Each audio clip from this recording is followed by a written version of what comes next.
আজ আমাদের দেবেন স্যার আর নেই, তারই স্মরণসভা। টাকি রামকৃষ্ণ মিশনের সঙ্গে দেবেন স্যার একটা ওতপ্রোত বিষয়। মুদ্রার এক পিঠ যদি মানুষ গড়ার কারিগর টাকি রামকৃষ্ণ মিশন হয়, অপর পিঠ অবশ্যই দেবেন স্যার। ছোট্টখাট্ট সেই চেহারার মানুষটা বছরের অর্ধেকটা দিন মাফলার মোড়া মাথা অবস্থা, এক হাতে বই নিয়ে সর্বদা হাঁটছেন, এই ছবিটা হয়তো আর আমরা টাকির বুকে দেখতে পাবো না।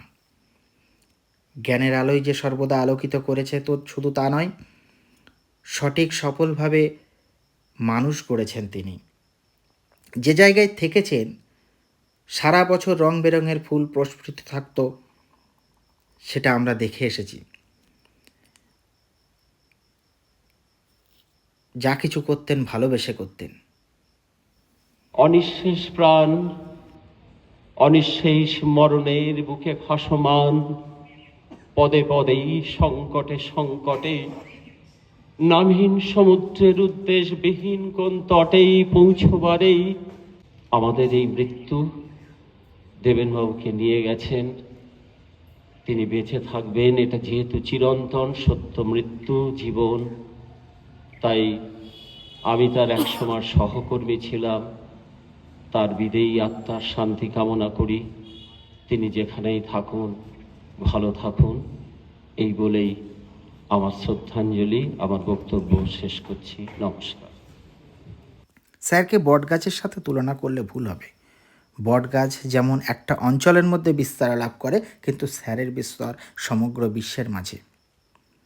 সূর্য পৃথিবীর প্রত্যেকটা কোনায় কোনায় যেমন তার আলো পৌঁছে দেয়, স্যার সফল মানুষগুলোর মাধ্যমে পৃথিবীর কোনায় কোনায় আদর্শ পৌঁছে দিয়েছেন। ক্ষুদ্র স্বার্থের কথা চিন্তা না করে বৃহৎ স্বার্থে নিজেকে উৎসর্গীকৃত করেছেন, তাই আজকে এই সব কিছু হয়তো কেউ ভুলতে পারবে না তার কাছ থেকে পাওয়া জীবন গড়ার সঠিক পথ নির্দেশিকা। এমনকি বাঁকুড়ার সেই প্রত্যন্ত গ্রামে অবস্থিত নিজ বাড়ির যে রং, তাও গেরুয়া করে দেখিয়ে দিয়েছেন ত্যাগের মাধ্যমে মানুষ মহান হতে পারে।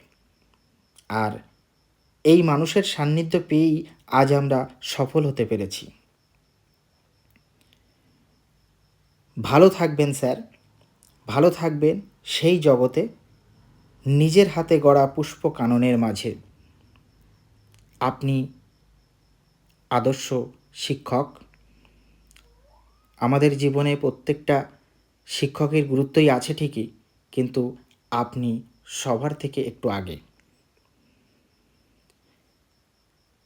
আপনার কাছ থেকে পেয়ে এসেছি আমরা, কিন্তু কখনো আপনাকে দেওয়ার মতো সাধ্য আমাদের নেই।